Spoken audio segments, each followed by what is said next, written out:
Even better year than we had last year.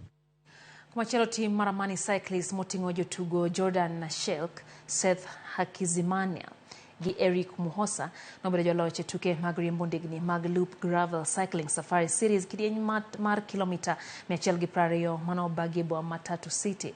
Shilek mawuok e piny mar Uganda noriembo kuom seche 4 dakika 3 gi nyiri 27 kendo otieko thuolo mokwongo mbele Hakizimana manotieko dakika 1 tok jaloch.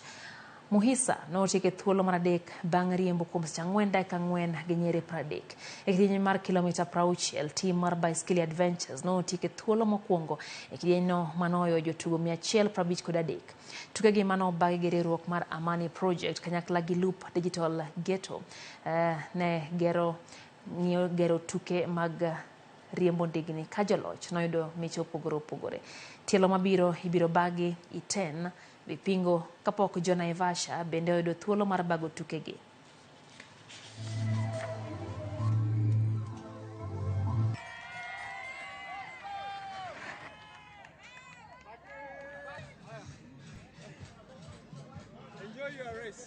Development of sport is not to be left only to the athletes or to governments. Corporates, as corporate citizens, we have a very important role to play.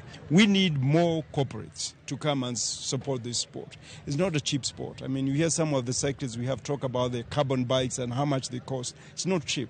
And two is that we must take this sport, we must federate it to a lot more. Take it mashinani, as we say in this country. And you need corporates to come on board. Mag motendre kod mpicha adhula madhi mbele e pinje mag